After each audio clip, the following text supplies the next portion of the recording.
find in a city like Toronto, and I'm just very thankful to share the space with all of you tonight. So, with that said, thank you so much to our lovely panelists for joining us. If you'd like to read their individual bios, you can find these in the pamphlet that's available tonight.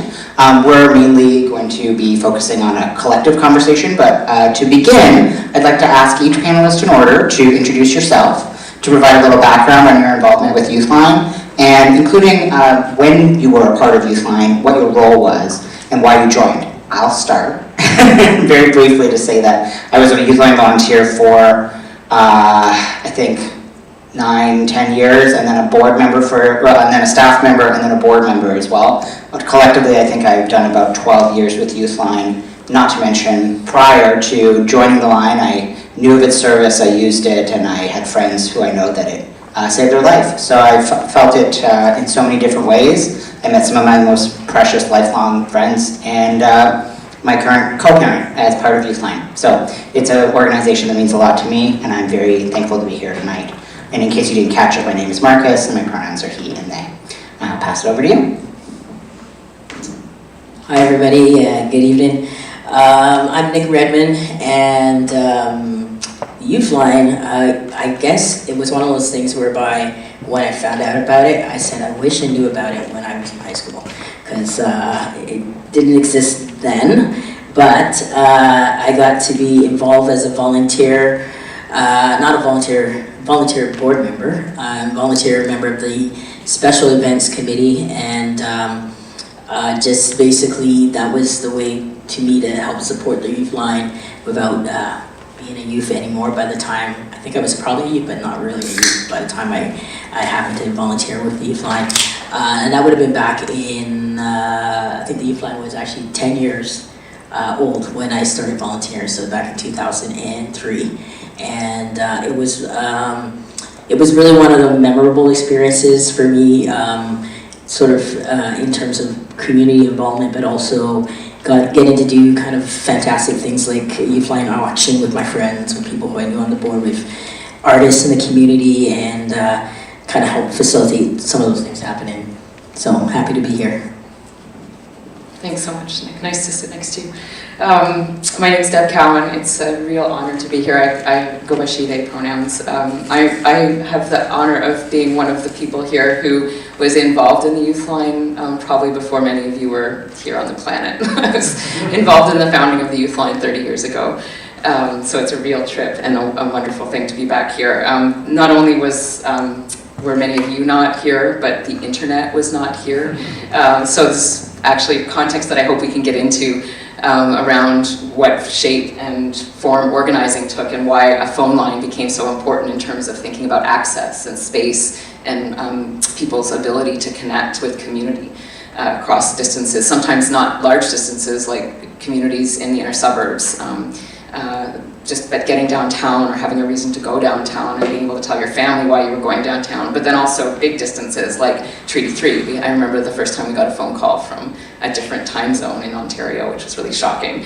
I hope we'll get back into some of that kind of context, but there's also, I'll just mention, back in the early 90s, it was an extraordinary moment in local queer and trans organizing, but also much more globally and internationally.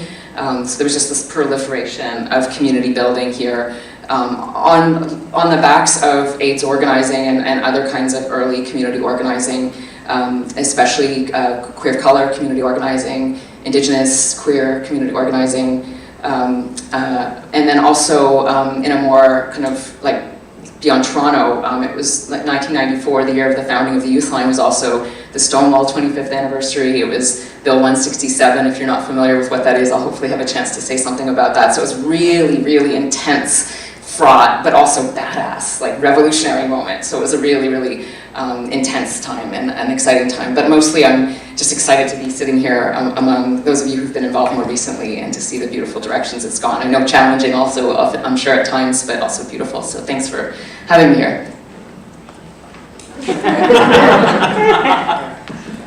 I'll hold on to it when it's on this side. All right, thank you.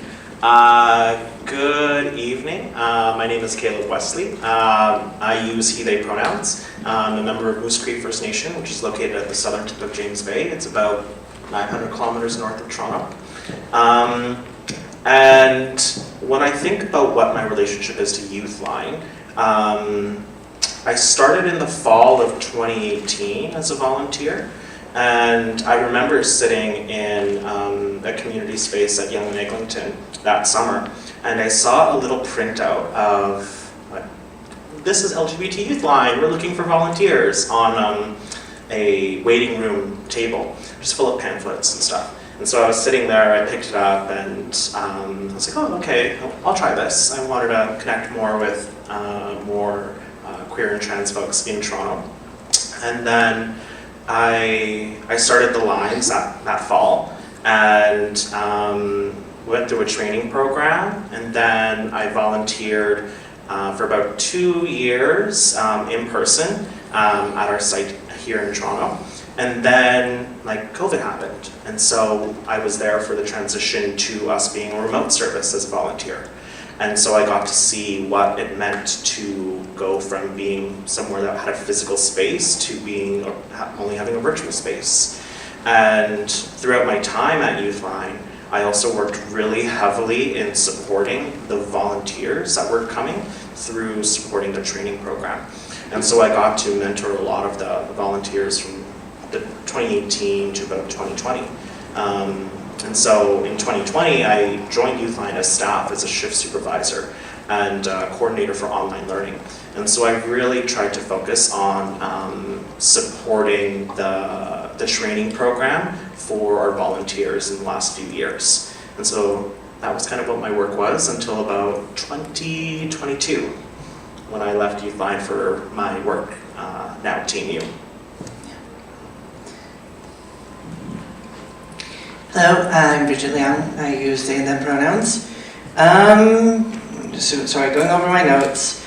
I've been involved at YouthLine for around 7 years.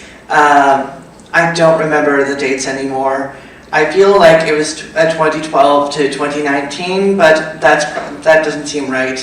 I think it might have been like 2010 to 2017, something like that. But anyways, my very first interaction with YouthLine was when I started the first GSA in Hamilton when I was a teenager in the late 2000s. And we won a YouthLine award, and so we trekked all the way to Toronto and went to the Golden Pearl, which was a restaurant on Spadina, and received this award, and it was so much fun. And a number of years later, I forgot exactly why I decided to join YouthLine, but I did as a volunteer. And I don't remember years, maybe it was around 2015 or so. I ended up coordinating and updating the resource database, and was also looking into a lot of the shelters, so it was a really interesting experience getting to learn about all these services all across Ontario and how people just get find and make queer communities.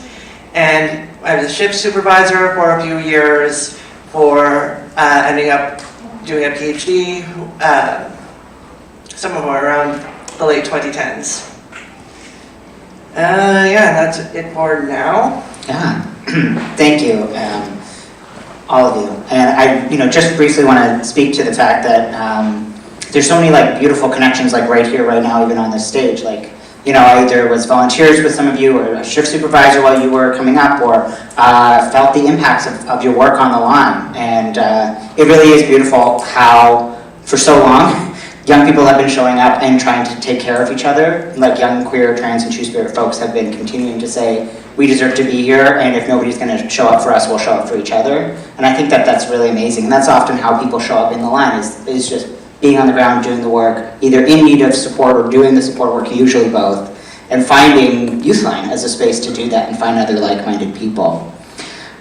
So reflecting on your time at YouthLine individually, what is a moment from your time at YouthLine that stands out to you that really shaped your own work as an organizer or an activist. And this is an opportunity to maybe speak about the work outside of YouthLine. And I also want to remind everyone that organizing and activism can look like showing up in the streets, showing up at volunteer organizations, but it can also mean showing up at your neighbor's house with food. It can mean showing up for your partner, your kid, yourself. What did your work with YouthLine do for you as an organizer and activist?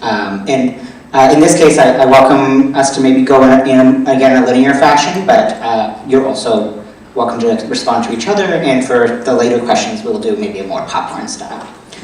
Nick, would you like to go first? Oh yeah, sure. Well, while I was volunteering at the YouthLine, I think I also was going through a lot of changes in my life, and I think at some point, probably when I was still volunteering at the YouthLine, I had made a point to actually transition, and like a lot of the relationships in my life and interactions in my life, I also wanted to see how that was going to be dealing with people who had known me for years on the YouthLine board or volunteering. And I think, looking back, it was unlike other spaces that I had been in where people were saying, well, you can't really DJ in spaces that were at the time women only or women only, and there was no and. So I kind of made a conscious effort to be very transparent about my transition, but it's also a very private thing. So, and I know unlike other boards, most of the board members kind of stepped up and started calling me the pronouns I chose to be called on at the time. And meanwhile, other places that I had volunteered, I had to actually say, well, every time you misgender me, I'm gonna donate some kind of money to the organization. So I didn't have to do that with YouthLine, and I think it was also speak to the fact that not only were we there, but I think for a lot of people who were on the board, and we had a lot of different types of people on the board, from people who were gay Bay Street business people, to people in the community, to people who were working with youth as youth workers, but also working like in higher ed, industrial kind of complex. It also spoke to the fact that, I think a lot of people took the work seriously, although we were all volunteers, but realizing that some of the stuff that our YouthLine volunteers were dealing with was stuff that was private, but also could be, when they came and talked to us as a board, which would happen every once in a while to talk about the services itself, that there were a lot of things that we could learn from and keep learning from as a community, keep growing as a community. And to me, I always wanted to make sure that the YouthLine was also being presented to communities that were, Black and queer and trans youth were finding out about the YouthLine, because even though in a city as vast as Toronto, there were also very pockets of Toronto where people needed the very service that the YouthLine was offering, and they didn't know about it, or they were preventing from accessing it due to home life, etc. So how do we outreach to those folks? And I think that was very important that we kind of, took initiative to make sure that pamphlets pop up in places that you might not necessarily see a YouthLine pamphlet pop up. So make sure that in terms of like distributing that information. And I think that was something I kind of hammered home more and more at board meetings, like when we talk about outreach and communication, like who are we reaching out to and who are we getting that message out. And I think there were times that we had a lot of, vibrant discussions about how do we do that kind of work. And so I really appreciate having those discussions and the fact that people were open to having those discussions. Thanks, Nick. I want to just pick up on something really lovely that I heard you, Markus, say, and maybe was echoed in the first round of comments around the kind of life-saving nature of the YouthLine, also in what you just said, Nick. That for me it was life-saving, but also life-shaping, and we'll come back to that when we talk about the impact of this work on who we've become or who we're becoming. But yeah, just to pick up on what you said, Nick, like I grew up pretty much in downtown Toronto, and I remember not knowing anything about community resources, and literally looking, again, remember my age, looking in a phone book, like a physical phone book, paper, and finding the word lesbian, which didn't quite fit, it still doesn't quite fit at all, but was the closest thing I had heard, and seeing an entry for lesbian youth peer support, and like for weeks just holding that phone number, and then calling it, cold call, and someone answered and said that they would meet me at McDonald's. And I was horrified because I was like a little punk who was like anti-capitalist. I was like, McDonald's? But I went, I met the lesbian. And then they encouraged me to come to a meeting at the 519. And I remember going, this is getting to the point, I promise, but I remember going to the 519 and being completely baffled that this subway stop that I'd been at, this street that I'd been on, and never knew that those resources were there, and feeling like people would rather that people like us and me would just go away or die or just become invisible rather than just connect. So that feeling of access and just knowing was so huge. But you said also about different forms that organizing takes. I'm going to tell a very, very quick story about Bill 167, which seems like the very big public kind of activism, but I think it also maybe demonstrates how something like this incredible initiative and the YouthLine really does something beautiful in bridging the intense intimacy of who we are and who we think we are and who we might become. The most intimate parts of ourselves, desire, sexuality, identity, with big politics in that kind of formal public sense. So I mentioned Bill 167 for those of you who are either not my age or who haven't heard the story.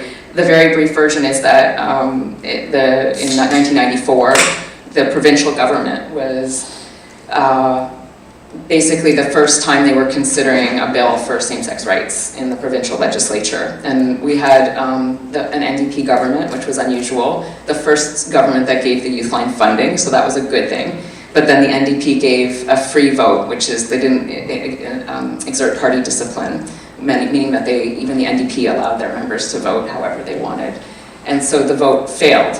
The bill failed. And what happened after that was just really, really shocking to me I think I was 16 or 17 at the time.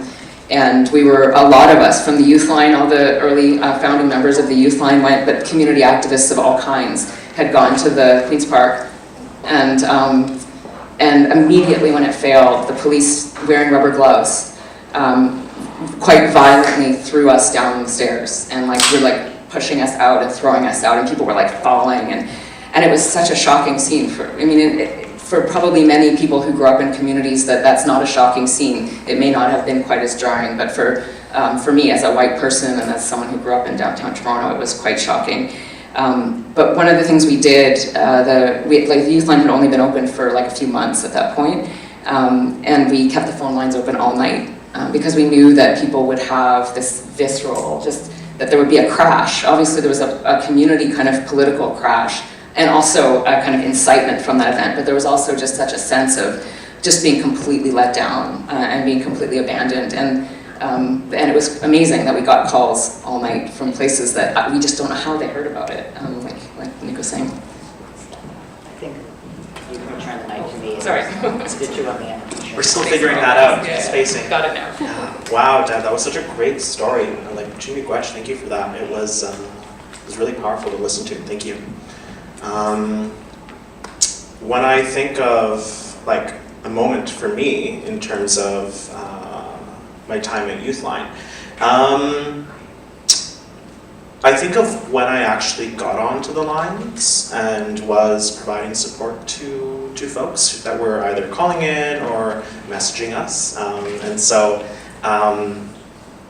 when I joined YouthLine, there were no other Indigenous folks within my training cohort in 2019, or at least none that self-identified or disclosed. And then when I got onto the lines, there had been Indigenous folks that were working there in the past, but none that kind of overlapped with me. And so for about 2 or 3 years with my time at the org, I was the only Indigenous person there. And so that was an isolating experience, but it also was really, really interesting when I got to see other Indigenous folks joining the org and see that growth. And so seeing some other Indigenous volunteers come through the cohorts, and then later Indigenous staff, that was really, really amazing to see that type of growth. But the specific moments for me was when I got to first support other queer, trans, and two-spirit Indigenous youth on the lines. And I remember all of those conversations. I think there were 5 or 6 times that I talked with other Indigenous youth while I was on the lines. And there was this one conversation that we had where we were talking about a certain protocol in our communities and that clashing with like gender identity and expression and the impacts of colonization. And we had this really deep shared understanding of lived experience and navigating this intersection. But we didn't name it and we didn't voice it, but I could feel that strong connection that through the lines. And those types of interactions with my own community in that way really helped guide my direction forward in my work. And so I was 19 when I joined the lines, and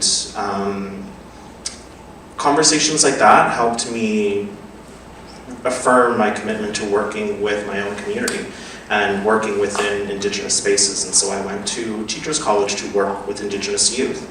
And so that's the work that I do now. And so I think my time at YouthLine has been really fundamental into giving direction into where my life has kind of gone. And it's specific moments like that that have really helped guide that and were kind of like points of instigation of direction.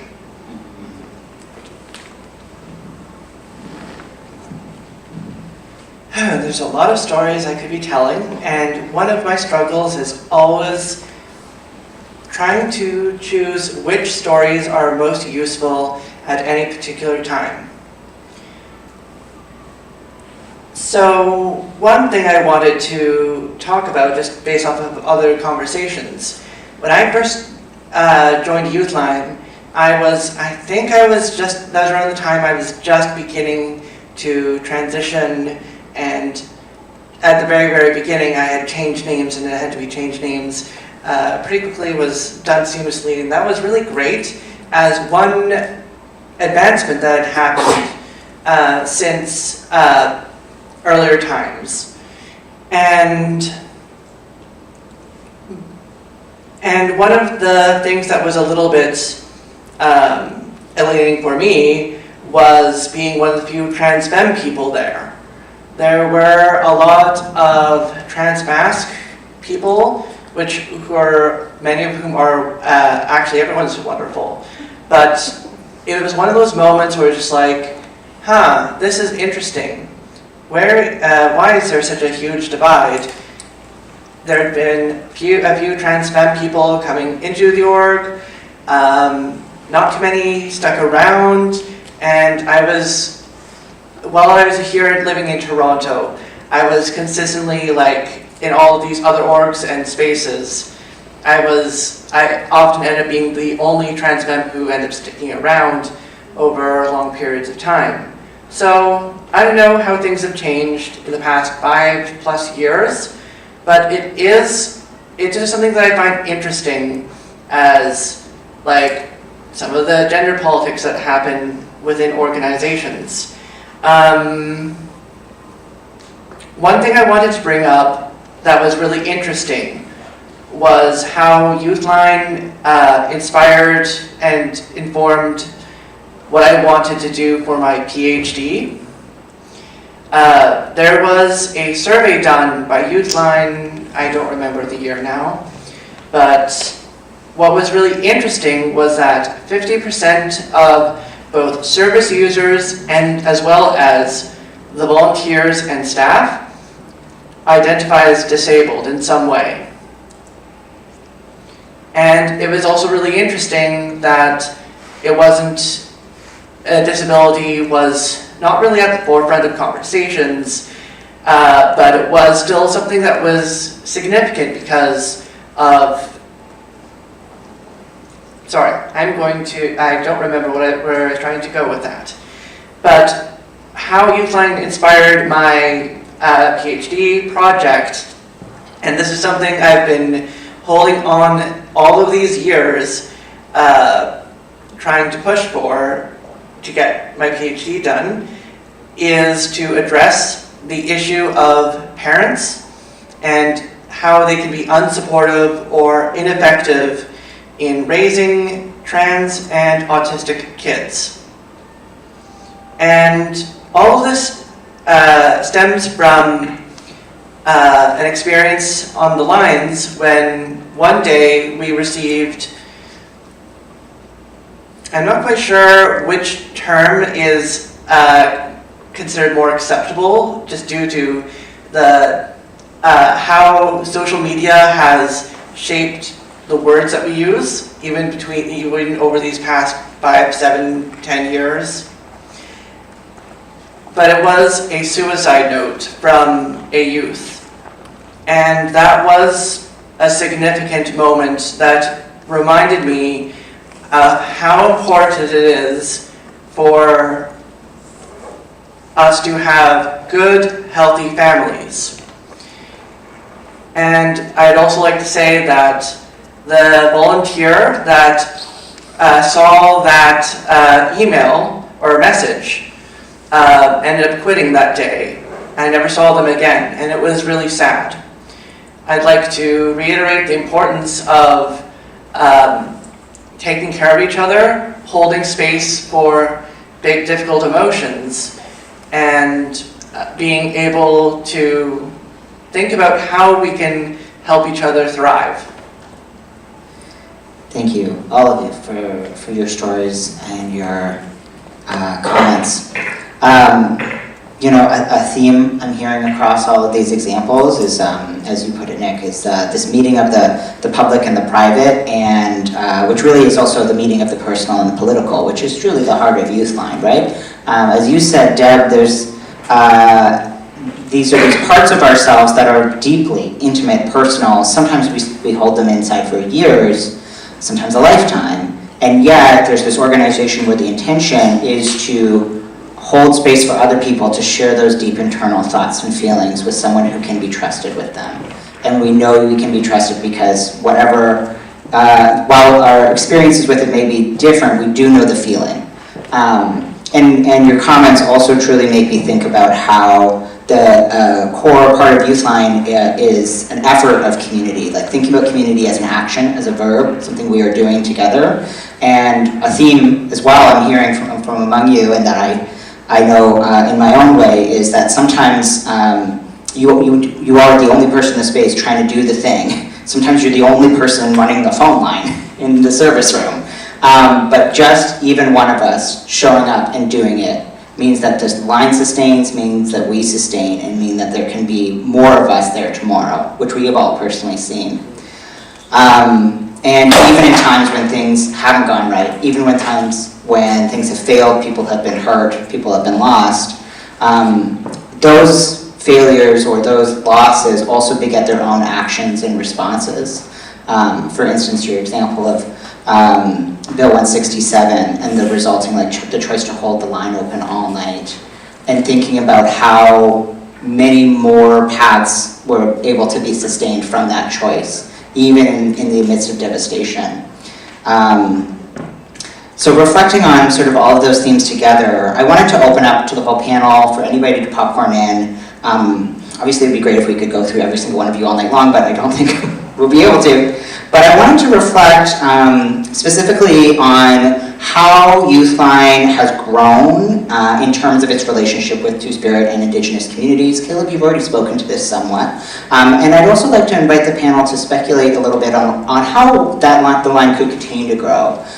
This is definitely something that is on the heart of YouthLine. It has been for many years, and I know amazing Two-Spirit folks who've poured a lot of work into the organization, and also I think anybody who's worked the line knows that's also a space that is desperately needed to grow. So I invite anybody to hop in at any time with your comments on that.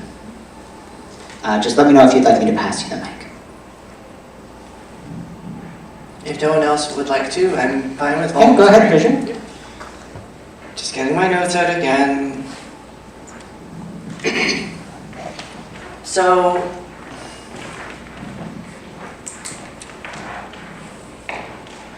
the general advice that I wanted to bring up is, or not only advice, just things I just want to say. I am definitely not perfect in my relationships with decolonization and Indigenous peoples. And I know that not everyone is. But the lessons I want to reiterate that I've learned are learn how to just make mistakes, apologize for the mistakes that you make, be present and open to feeling things, even if they're really difficult things. And where I got these lessons from, I'd like to mention I was done with YouthLine. Ruth Green, who is a Haudenosaunee scholar at York, she taught a class on Indigenous feminisms. And one of the stories she shared really stuck with me for all these years. She told the story of the Great Law of Peace. I can't get into all the details, but the story really touched me and inspired hope in me again. It was a moment that it's a very important story with many good lessons to learn from, where some of the lessons are the power of making friends and allies, being able to show respect of other people's abilities, to feel, empathize, and soothe the pain of other people around you. And this is how you make friends, incidentally, or part of it.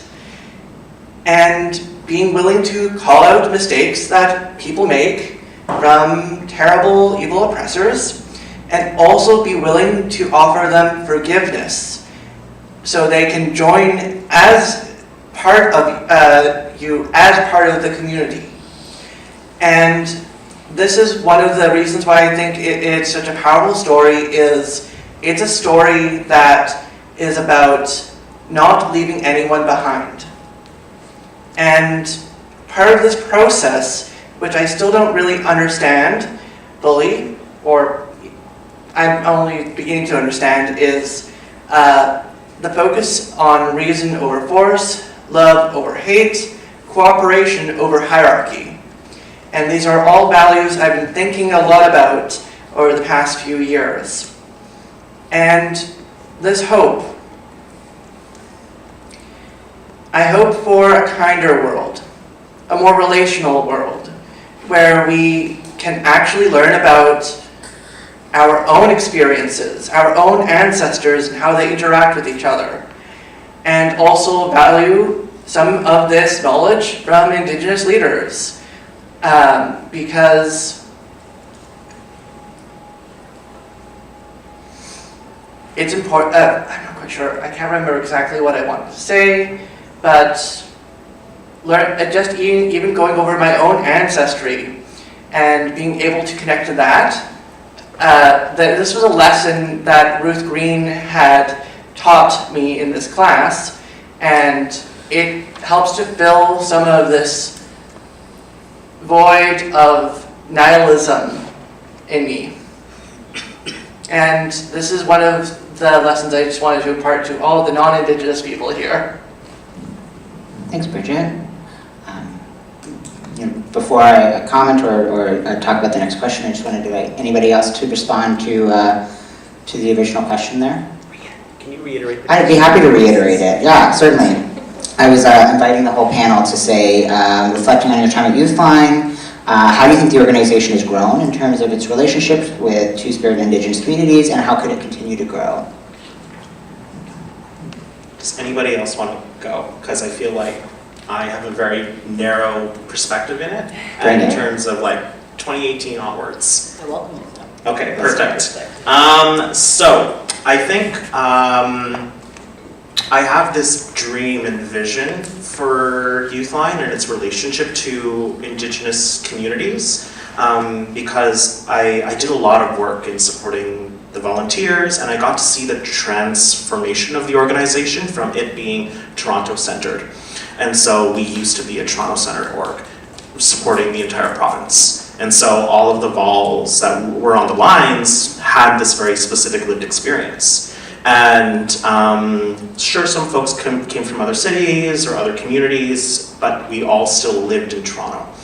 And then when we transitioned to a service that was delivered virtually, that was such an amazing shift, because then we could get volunteers that were from across the province.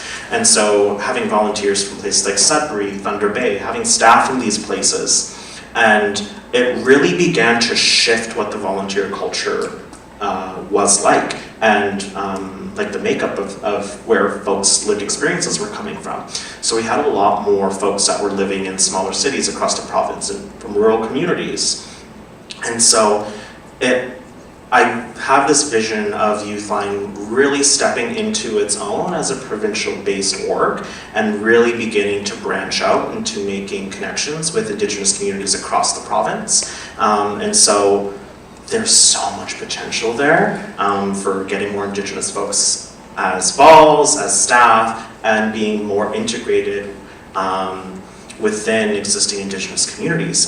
And I think we just need more time for those seeds to grow. We've already begun doing some of that work prior to 2022 that I can speak to, and that work has still continued. And so I think with time we'll see some of that, some of those things grow out of those seeds that have been planted since that shift in 2020. And so I'm just really excited to see what comes in the next few years as that kind of begins to bear fruit. That is really exciting. And did either of you want to hop in at all? There's a follow-up question that's also related, so there's some time there as well.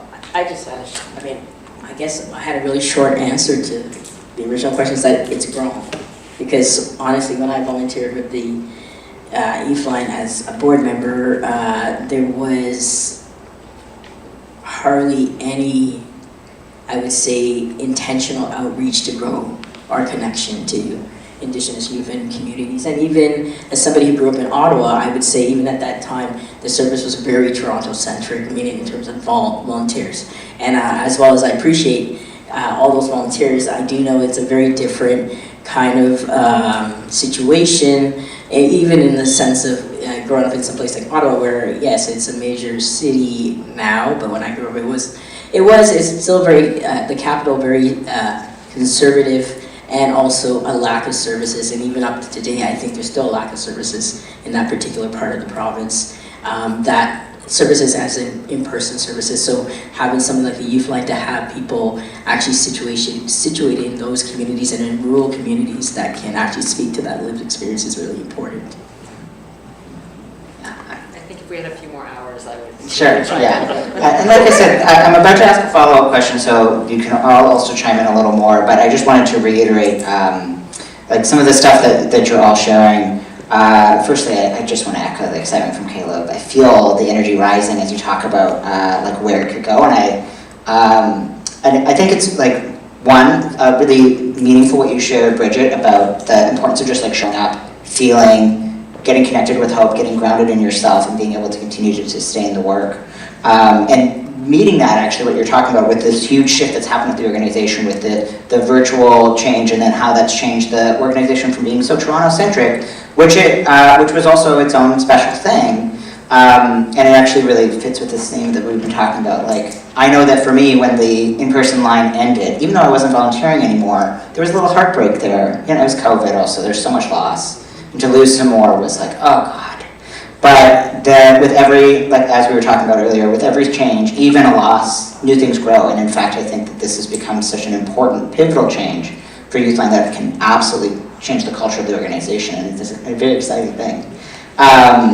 So with that in mind, I sort of wanted to open up more broadly, not just YouthLine, but including, but queer and trans organizations more generally.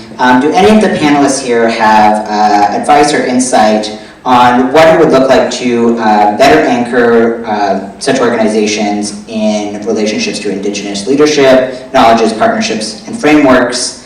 Do you have any thoughts or ideas about what this positive change could look like, what accountability might be? Caleb, if you want to expand on your vision for all that YouthLine can be, this would be a great way to do that. But yeah, the floor is really open to like what do you think more generally, thinking about all the different shapes that queer organizations, trans organizations can shape? Is there more general advice for what it would look like to work in stronger partnerships, solidarity, and following leadership? I do think you've all actually already addressed this question a little bit, so if you feel like you've all done so, we can keep chatting, but I just wanted to open it up to the floor. If anybody has, they're like, well, for instance, Bridget talking about... I could talk about some of the things I've been learning through my PhD work. Yeah, absolutely. Give us some insight. I made an intention to devote a third of one of my reading lists to Indigenous theorists and researchers, because part of my research is involving storytelling as research methodology. And because of this, the obvious experts are like Indigenous scholars who've done so much work on it. And I was also really drawn to some of the really amazing work done by Indigenous scholarship, talking about the exploitativeness of research, but that is not as relevant to the right here.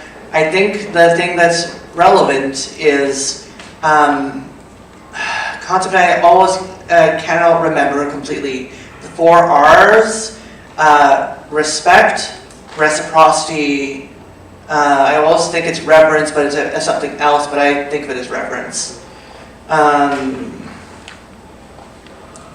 Relationality, I think, I can't remember. Yep, that's 4. You do? No, that's 4. Might not be the right 4, but they are 4 R's.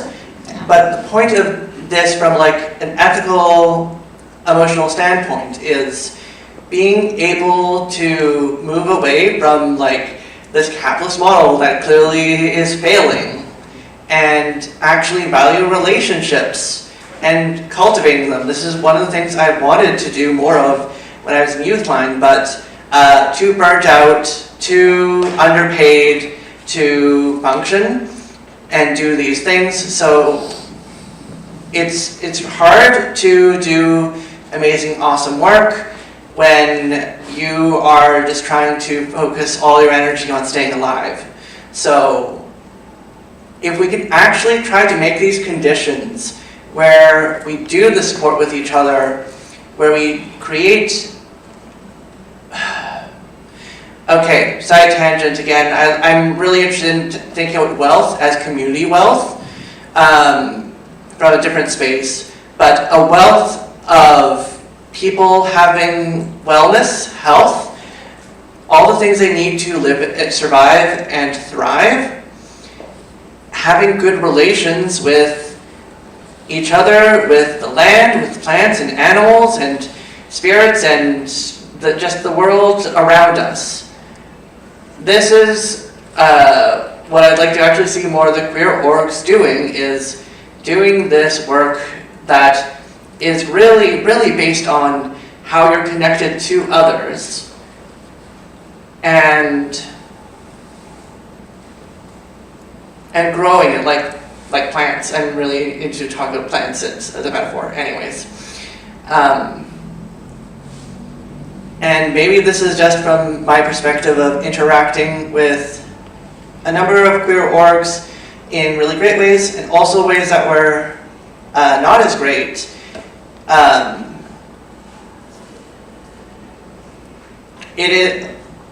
These are things that I feel like would be really useful and would support them in doing the hard work of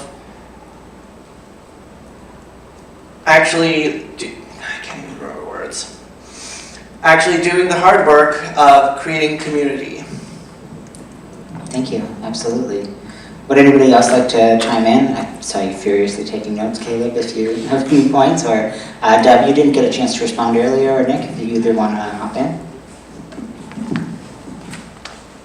Thanks, yeah, I'll keep it brief because I know we're very tight with time.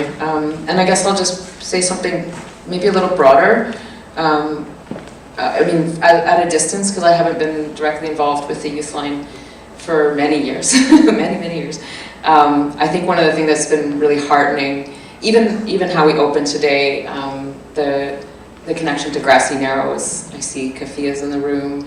I think that from a distance, seeing that the YouthLine has always remained very much, at least in the ways that are visible to someone who's not in, the intimate conversations and debates, and I'm sure challenging conversations that happen in many spaces of the organization.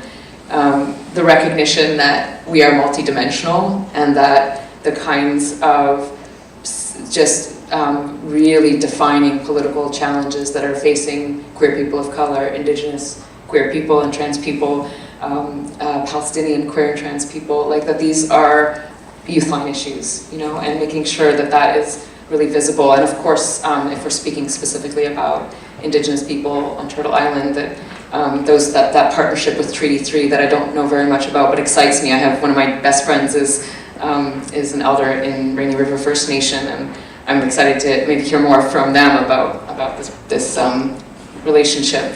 But I think that maintaining, and I think as so many parts of our communities have done, and others have not, maintaining that queer and trans community building has to be political, and it has to reflect the multiplicity of our identities and lives, and that also means speaking out and speaking up.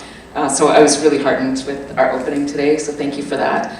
And I'm really heartened by just the conversation and the combination of really bold politics and really beautiful care. And I think that's a good recipe for moving forward. But the partnership also really excites me. I don't know if you have any, or if anybody else has anything to offer about the history of that relationship with Treaty 3, if that's of interest, if we have time. I mean, if anybody else wants to chime in, we can. I will be quick. Great. I really appreciate you bringing up the 4 Rs because it's really good. And I was sitting here reflecting on, okay, well, how would I posit the 4 Rs in a way that other queer and trans organizations or organizers can really internalize? And two of the 4 Rs are respect and responsibility. And so what do we as organizers or we as community members have a responsibility to do? Whether that you're Indigenous, settler, newcomer, whatever your history is, what is your personal responsibility living in this settler state? And when you reflect on that, how do you begin to build relationship, another one of the 4 Rs, with Indigenous communities and whatever work that you do? And then how does one do that in a respectful way? And so there's our third. And then finally, how do we maintain that relationship through reciprocity? And what does that kind of look like so that we have long-term transformative change? And I think if we think about those 4 Rs in that context and think about how we do that, whether at an organizational level or personal level, I think that's a pretty good pathway to begin breaking that ground and building a relationship between organizers or organizations who are non-Indigenous and Indigenous communities are doing that work in solidarity in a good way. So Chimigwesh for bringing that up. Yeah, and thank you, Caleb, for summing it up so perfectly. Really makes me think back to this statement. I actually don't know which one of you said it, but how hard it is to do this work while just trying to stay alive. I think that was Bridget, which I think we all can relate to so deeply. Anybody who's done work with YouthLine, whether it's a board member, staff, or volunteer, we know that the work is hard because we are trying to help other people stay alive because we struggle to stay alive. The framing of the 4 Rs in relationship to that concept, making me think about the way in which that is this sort of reciprocal process where respect and responsibility and relationship and reciprocity are both what are encouraging us to try to help others stay alive and what we need to sustain ourselves. And moving in that direction is the only true good way an organization can grow, especially if we recognize the value of how the personal is political, the political is personal. And therefore, the work we do with each other to build, maintain, and sustain our relationships is also the work that will help us build and sustain the world long enough to try to move towards the global liberation of all people, right? And how all our struggles are connected. reflecting on how, you, Deb, brought us really into that global context of what does decolonial effort look like on a global scale.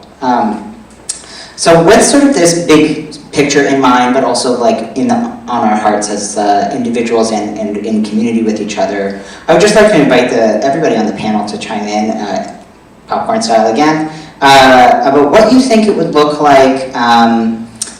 Firstly, why do you think intergenerational organizing is so important? What has it looked like at YouthLine? And what can we do to build stronger intergenerational relationships with our communities? I think this question is particularly important for YouthLine as a youth-led organization because it is so challenging to sustain. It's almost similar in my experience to the student movement, where you often get people just long enough to become an expert at what they're doing, and then they age out or they get involved in another organization. And so it's actually very difficult to maintain institutional knowledge. And that's sometimes why we end up running into the same roadblocks again and again and again, because the person who figured out what to do about the roadblock got a job at a different place or whatever. So what are your thoughts about what intergenerational organizing has looked like at YouthLine or hasn't, and any thoughts on how we could build it up in our org while also still being youth-led? Would anybody like to hop in on that question?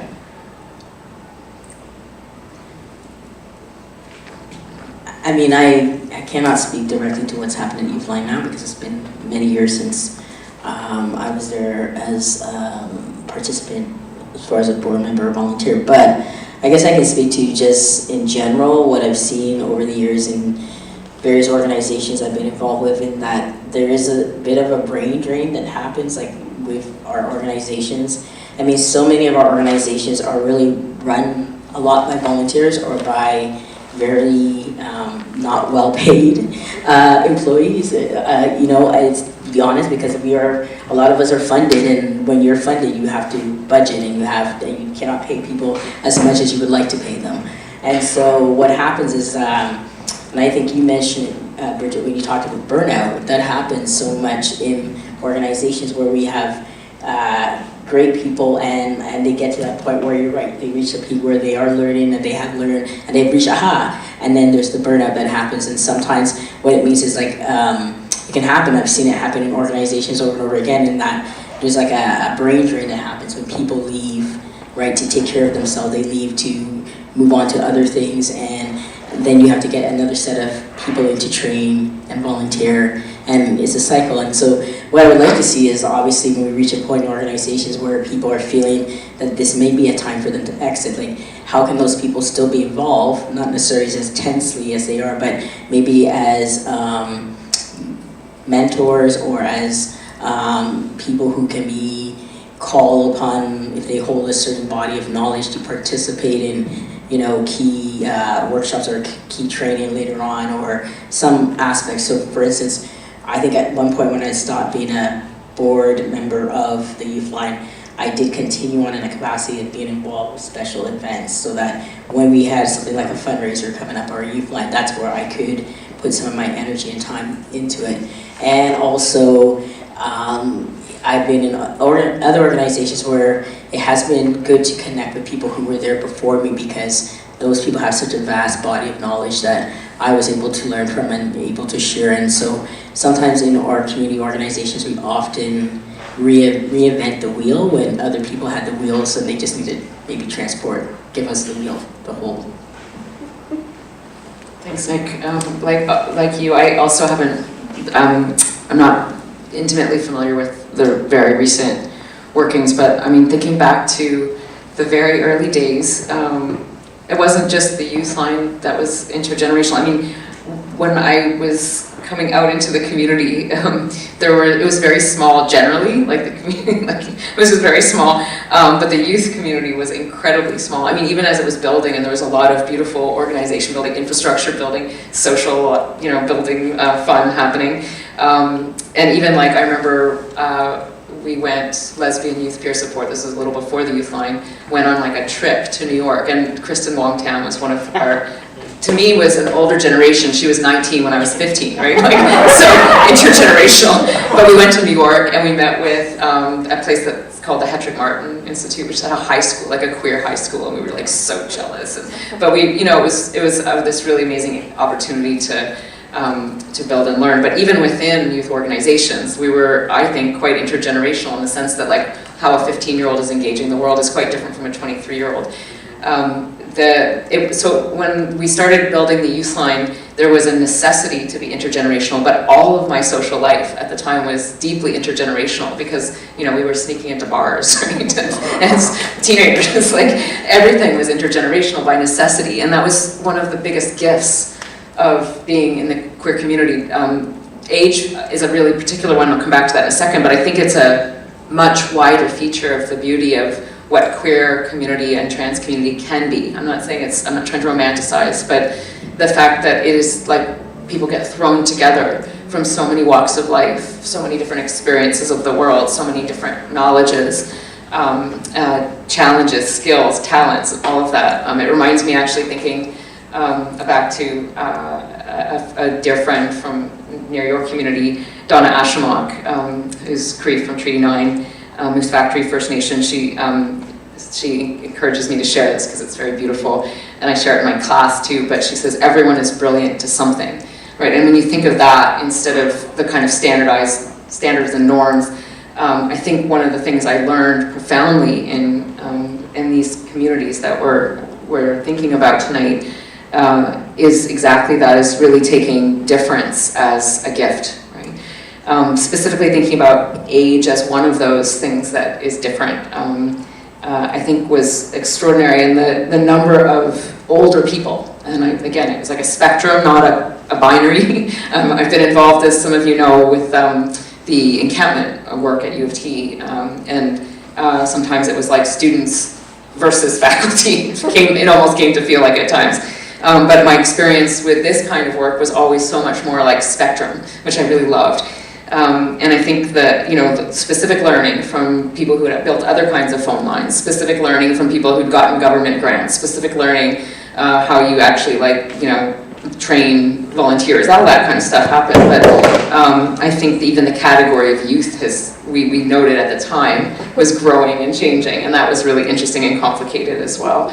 One kind of question, I guess, because I'm not deeply involved or intimately involved at all, is how to hold on to, like Nick was suggesting, and Markus as well, and whether there's like opportunities for like alumni kinds of, and it sounds like there are from events, but whether there's something that could be built in to hold some of us who grow up or whatever it is, because it is a really extraordinary thing to think about, that knowledge that goes both ways, right? The learning that goes in all kinds of directions, not just from older to younger, but the amount that we can learn from new energy and creativity and the urgency of young people coming into the world today.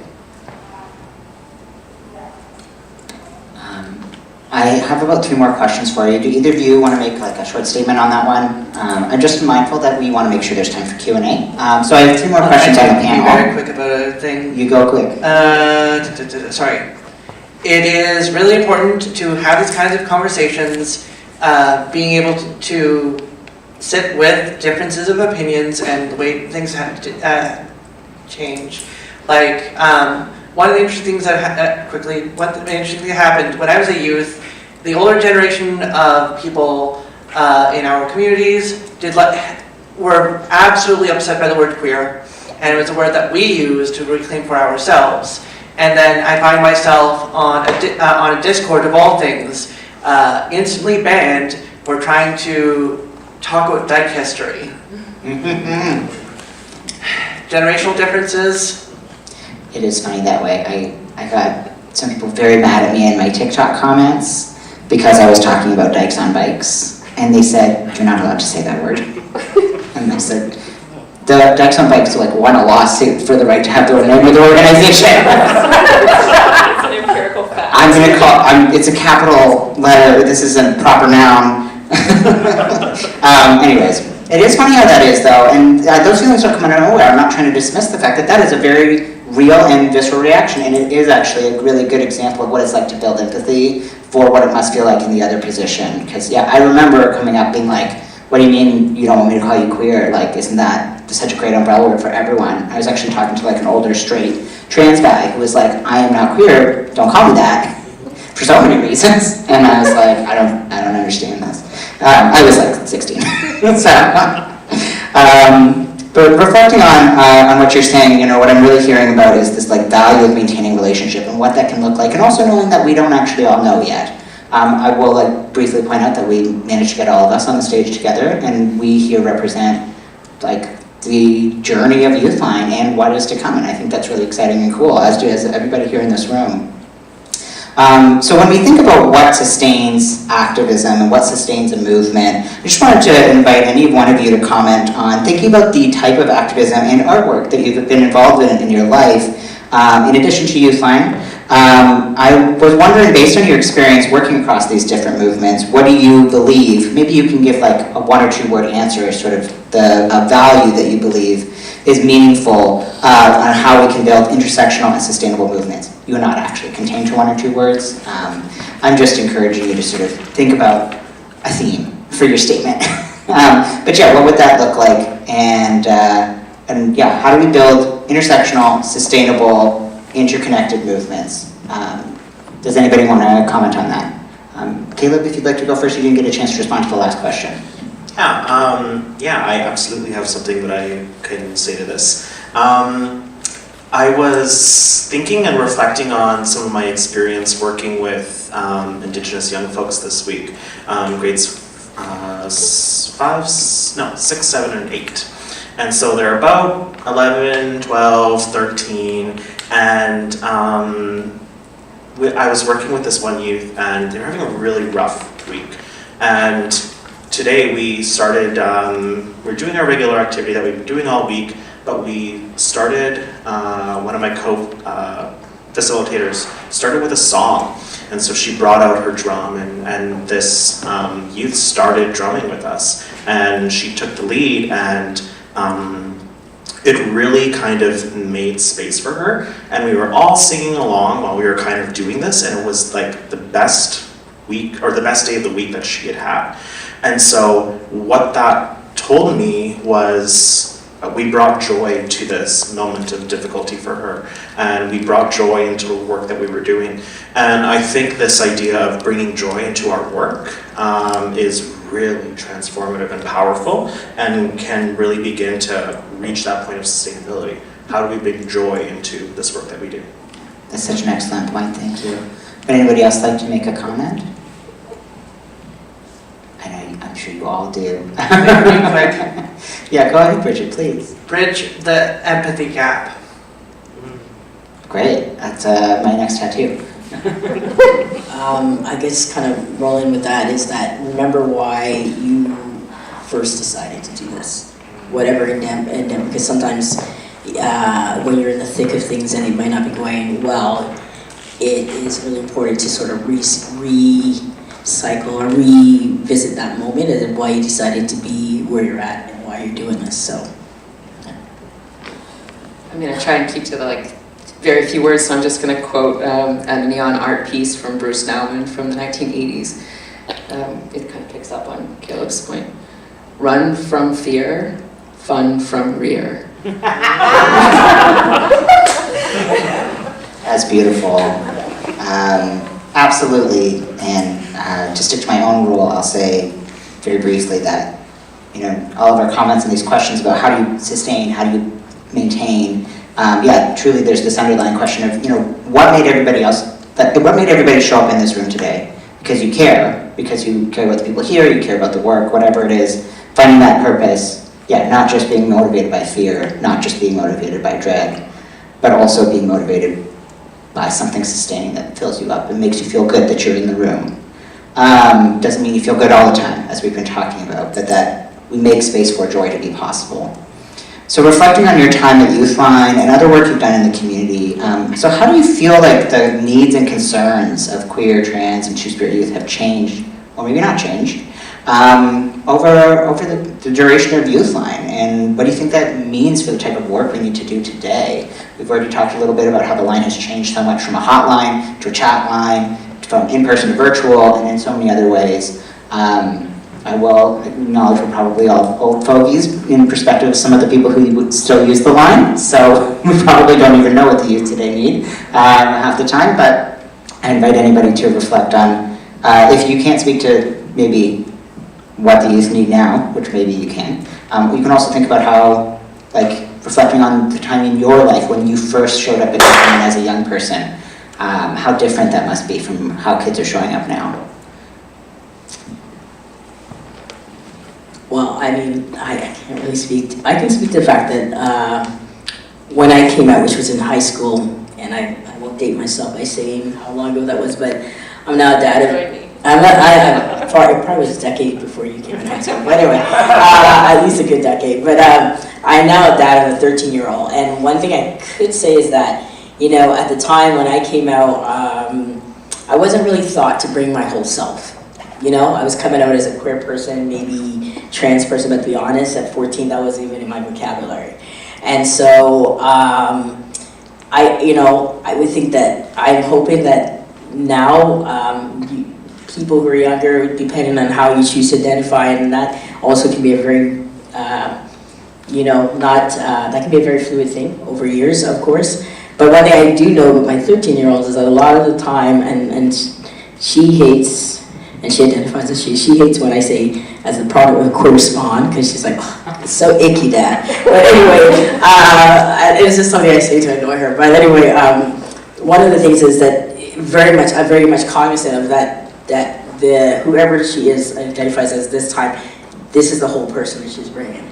And I think that's more and more people are recognizing their own intersectionalities. Before they may even call it intersectionality, but they're trying to bring their whole self. And so whatever services, whatever things that we are offering in terms of, be it a chat, be it somebody to just talk to somebody, contact in crisis, you gotta recognize that people are a whole person, and, you know, simply being queer or being trans or being non-binary is not just the whole of them. There are other parts to that person.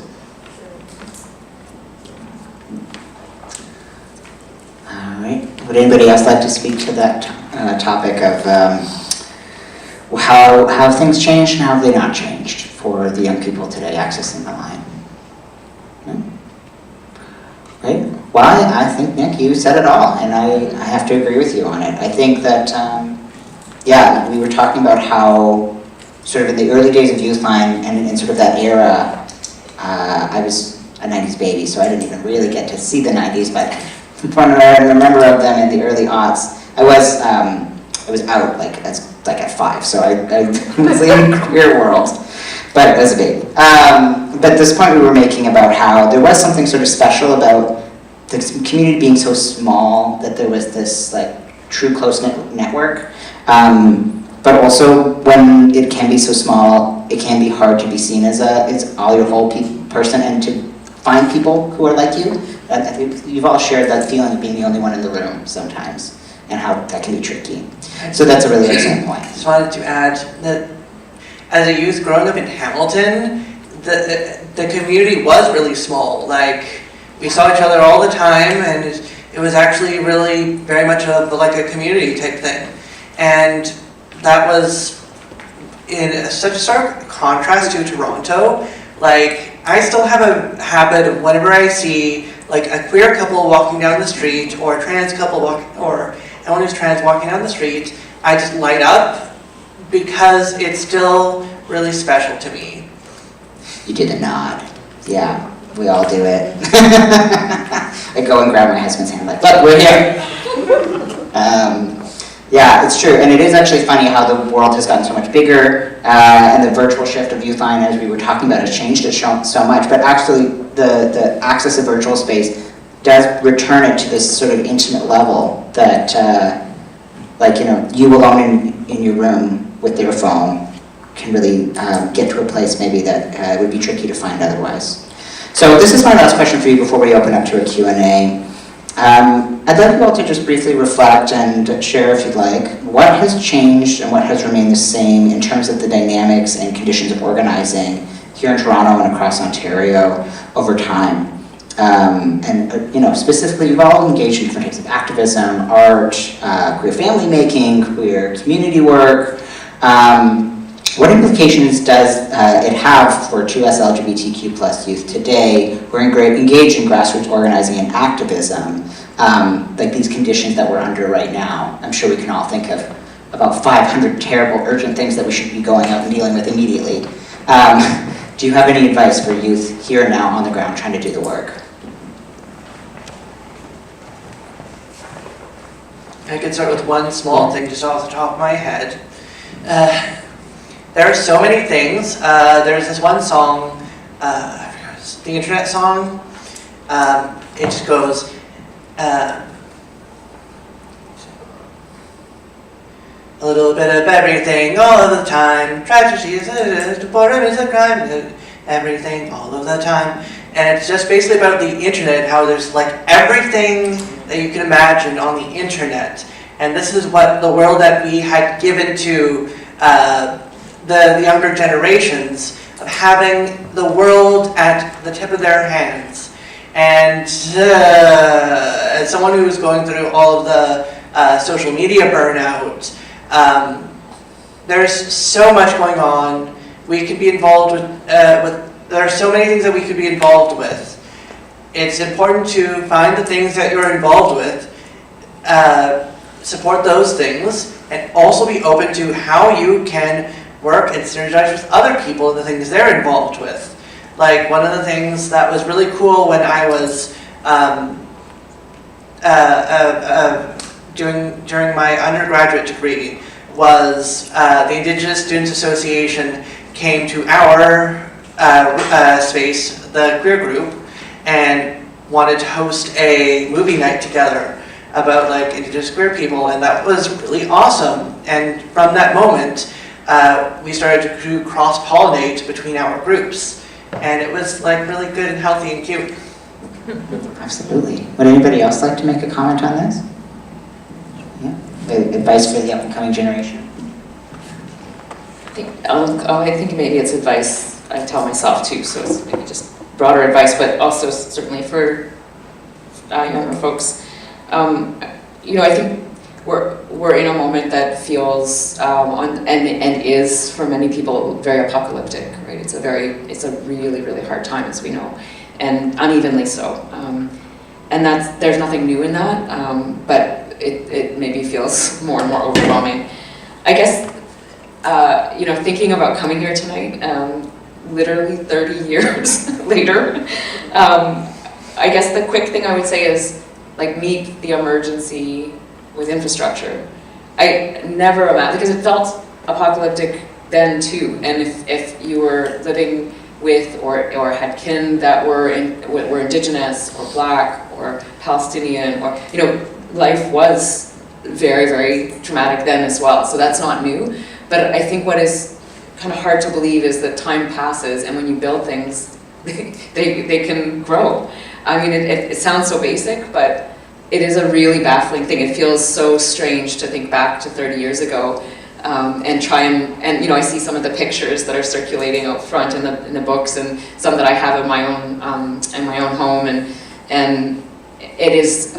I think you said this already, Markus, that these little things that we can do that we don't even know if anyone else is feeling them, that they have this impact and they can grow. And I think something like building queer infrastructure of this kind means that all sorts of folks can come into it and change it and make it better and go through failures of the kind that you mentioned, Bridget, which is so important, but also make it their own and keep building it into something else, and then it's there and it keeps being there. And that is like, it's kind of baffling, like to look at all the pictures from years that I wasn't involved anymore and just see all these beautiful humans like doing all these incredible things and smiling and laughing and crying and marching and fighting and building. Like that to me is just really, really moving, and I think so vital. And it doesn't always feel like when you're doing something very small and maybe even something mundane, like, some of the work of organizing and building is just not that exciting, but knowing that it does mean something over time, and it really can mean things that you won't even know until maybe many years later.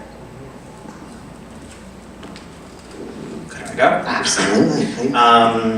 Yeah, thank you for that, Deb, because it brought up it was exactly what I wanted to talk about. And when we think about like working in a given moment, it's really easy to have that focused vision on that given moment, right? But one thing that I've learned, and I think would be really helpful for other folks to think about, is, and to keep in mind, is that even though you're in this given moment, think back to where folks were previously. Think back to previous generations. Learn your history so that you can better understand where you are now, and so that you can better plan for the future. And so it goes back to what you were talking about planting seeds and seeing how things have grown. And that's exactly what that, that's important to keep in mind in a given moment for youth doing work in their communities, is you're part of this larger history. You're part of this larger community.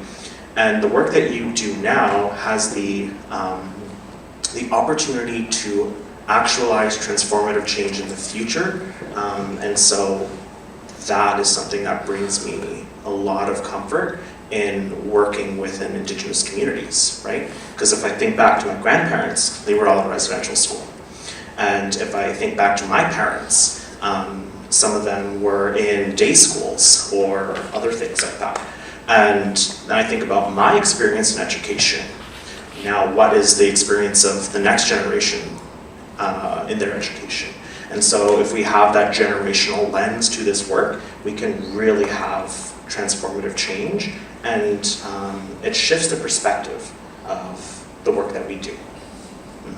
Here, here. Thank you. Nick, would you like to provide any comment on this one before we go to our Q&A? Okay. Well, thank you, everyone. Yeah, you've definitely given us all a lot to think about. And Bridget, returning to your love of plant metaphors, I think I'll just briefly say what I'm hearing from all of you is sometimes what you plant will grow. Now, if I could open this up to the room, we have a little time for Q&As. Can we get a little time check? How are we doing? Perfect, 20 minutes, we can get in a few questions. Please just raise your hand, and if you can, approach the stage, or we can come to you if needed. But I don't think this mic travels super far. It's also kind of a small room, so if you would like to just share your thoughts, we will use receive the microphone. Yeah, that's true. Please use the mic so that all the panelists can hear it, but if for any reason, I will also repeat if you need to say your comment from the audience. So, questions and answers? Ahoy.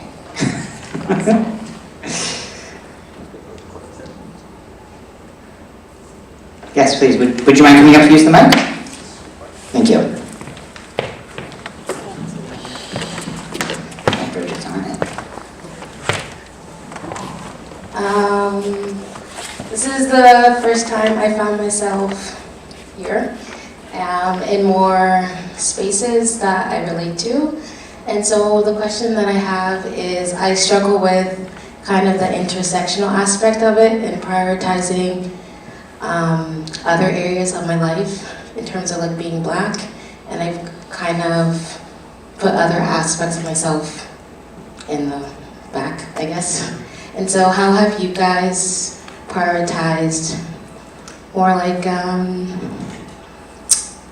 prioritizing other things that are important to you? Thank you for your question. And so did you want to share your name and pronouns for the panel? I'm Jaleesa, she, they. Thanks, Jaleesa. Just in case anybody wants to respond to you directly, to repeat for the panel, I know we use the mic, but just to say, so how have you navigated having to put one part of yourself forward and maybe one part of yourself back? Would anybody like to go first on this front? I'm always able to talk, but I would like to give other people the opportunity to talk if they like. Yeah, go ahead, Bridget. Okay. It's always a problem. There is never a space that's perfect, and so you learn to work with all of the slight discomforts here and there, and you learn to just take the good things that you have in each space, and you learn to just sit with the things that you cannot get from each particular space. So like, I come from a lot of different marginalized communities and groups, and every space has their issue. Like, I cannot talk about queerness or disability with my mother, but living in Kitchener, despite it becoming increasingly more brown, it's still super, super white at the institutional level. And the only reason why I agreed to move out to Kitchener is there's access to Waterloo, which has a lot more Chinese people, and I can go get groceries there.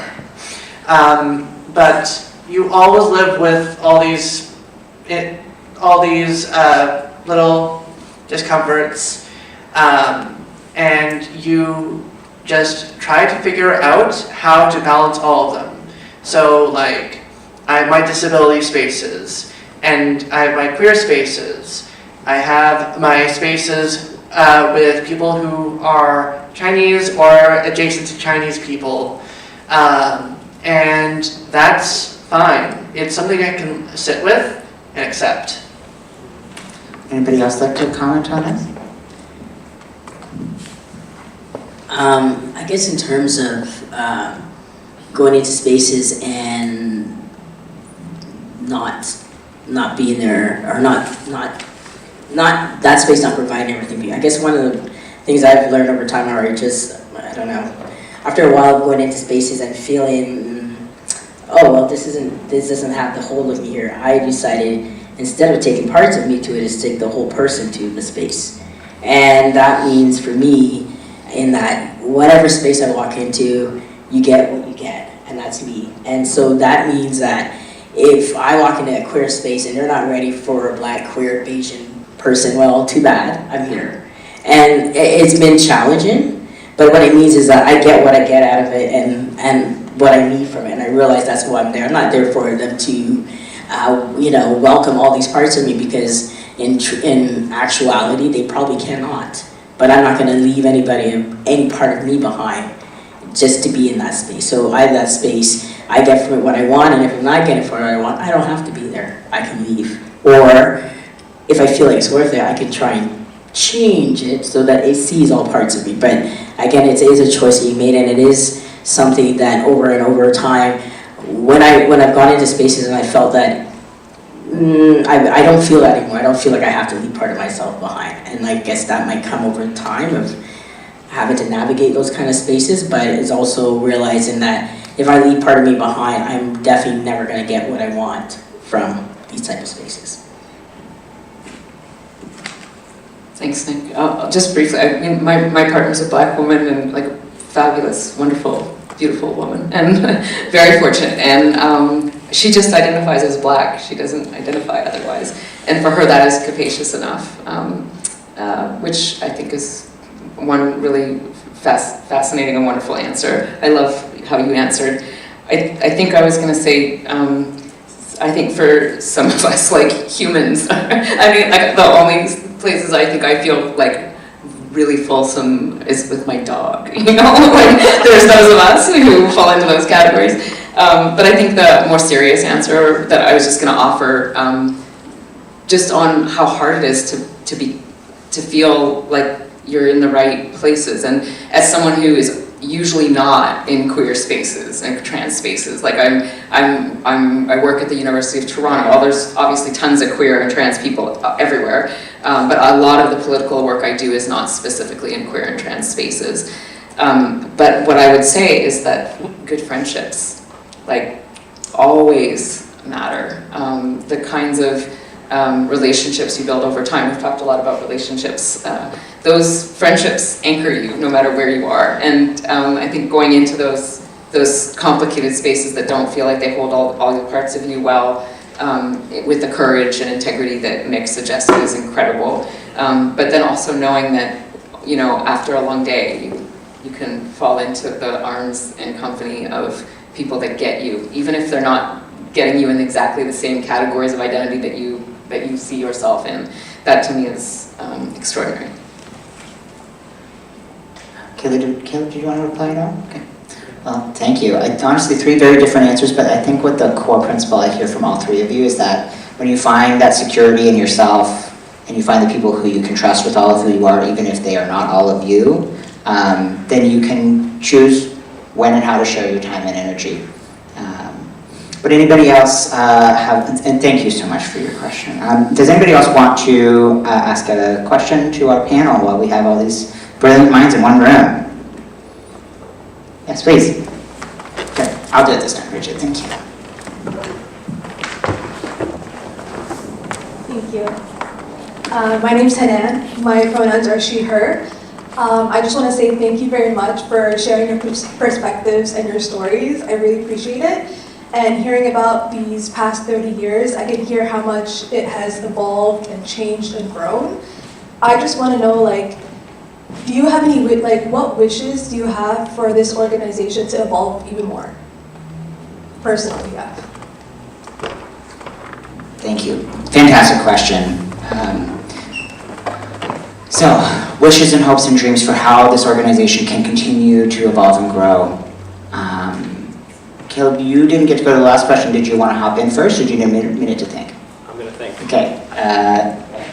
Well, I think it's really important that, you know, we have a real life person remotely, whatever, for someone to talk to, because more and more, you know, yes, people can find stuff on the internet, but there's sometimes, and so many times, where people say, and in my work, my day-to-day work, I talk to people all the time. I work for one of the unions at U of T, USW union, and so I deal with potentially a lot of different members coming to me with a lot of different problems. And yeah, we can put up info charts, we can put up little pages and put out newsletters, but at the end of the day, people want to talk to somebody and they want to find that information and they want to connect with someone. So I think it's really important that we never lose that aspect of the YouthLine.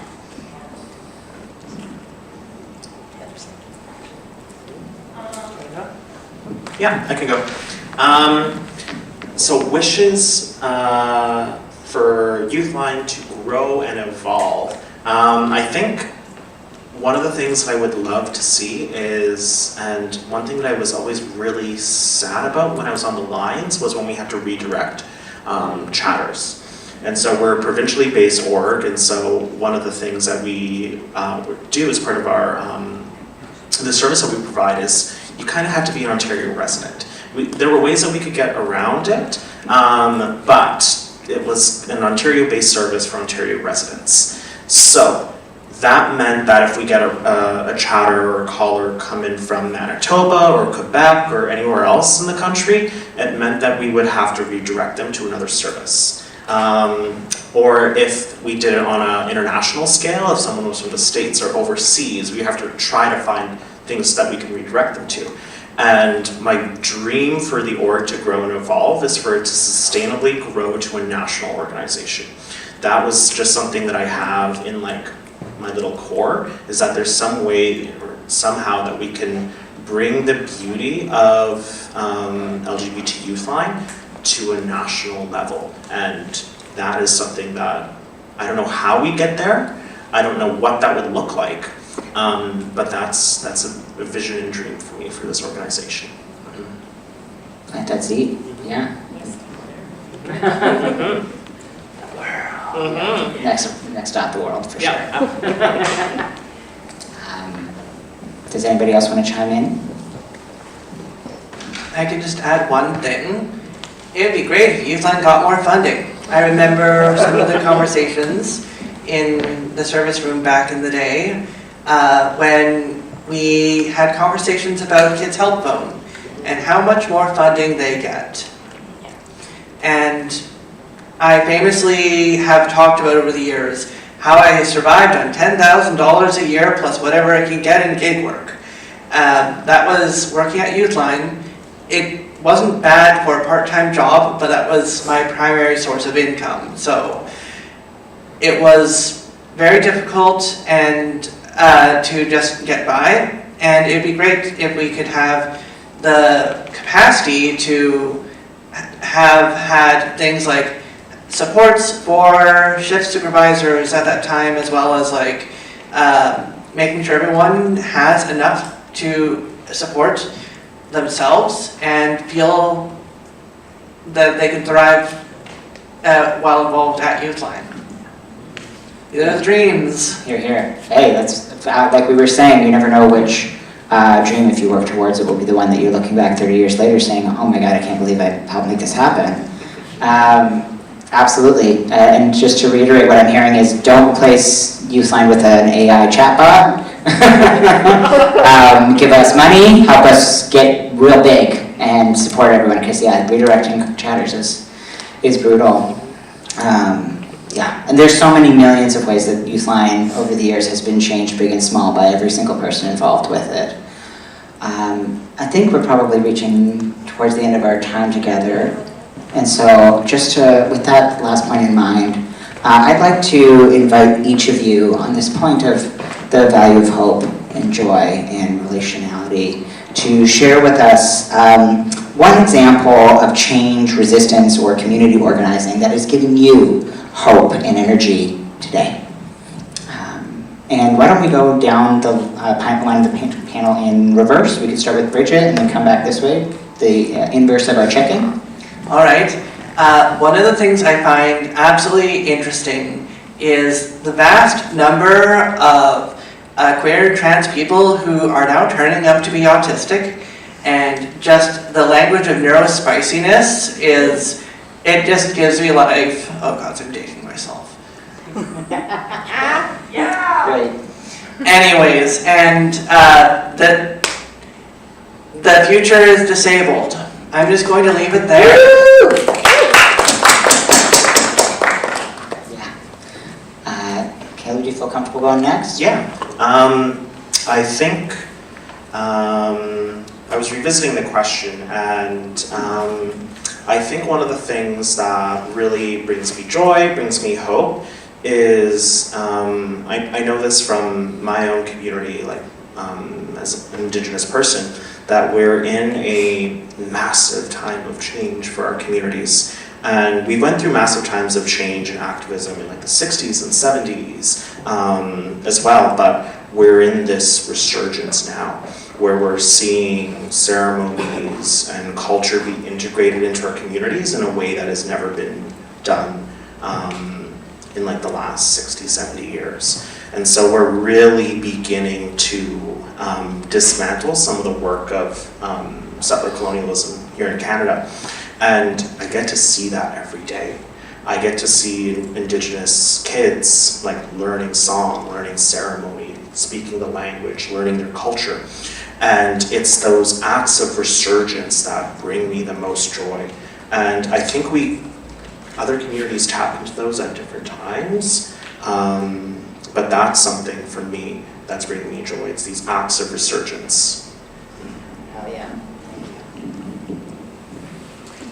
Thanks so much. All of the above, and also maybe especially in this moment, the Palestinian queer trans community more widely and in this city in particular has been fierce and beautiful and holding the most brutal atrocities alongside the most beautiful care and solidarity. And I guess just a note on that also, and maybe it also picks up on our question earlier about intersectionality.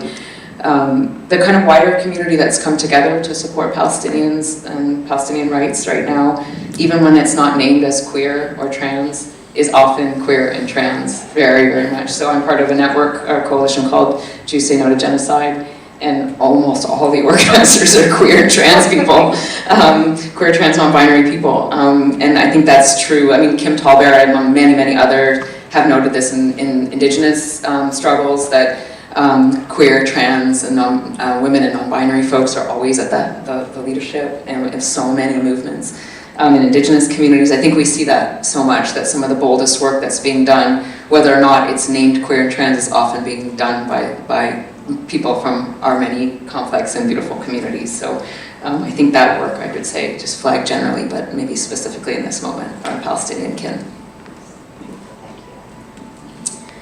I think kind of like taking all of what you all said into account, I think one thing I would say is that as a community or communities, we are, I feel that we are anyway, being able to connect our struggles globally a lot better than we used to.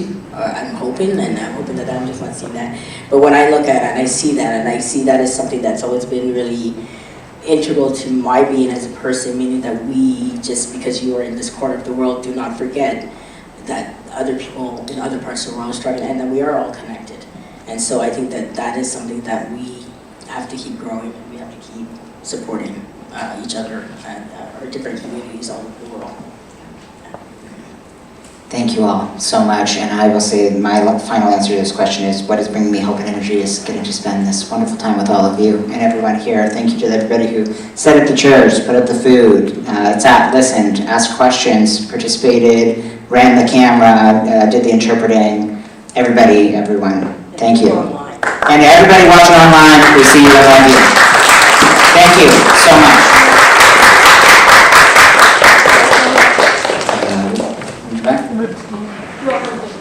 Okay, we have some final words before everybody runs for the food table. But yeah, panelists, just give us 1 minute and then we can all go eat the cookies. Thank you so much. I just want to introduce myself. I'm Rohan Kulkarni. I'm a board member for LGBT YouthLine. It's a real pleasure to be here this evening. I just wanted to give thanks, just take a second to give thanks to everyone involved, as you kindly did, Markus. To the staff, to the board who've made all of this happen, to our moderator, to our panelists, thank you so much for sharing all these beautiful thoughts with us. We're also really grateful to see all the community members who are here, YouthLine supporters, and everyone who's just really interested and has been invested in this organization for 30 years. A special thank you also to Desjardins, who made a donation for this panel and others to make them all happen this year. We're looking forward to all the upcoming panels that we are doing in a few other cities around Ontario over the next 9 months. So just stay tuned on our Instagram for an announcement of those. And finally, fundraising is ongoing, and any support that you or your networks can provide will be really, really appreciated. You can go to our Canada Helps page. You can scan the QR code that's on the back of your program to donate, and also share this event and any links to our fundraising on your social media. That would be really, really appreciated. So thanks everyone again. Thanks for being here, and I hope you have a great rest of your night. Please eat all the food. There is so much food. We can't send you home without having all this food. Thanks so much.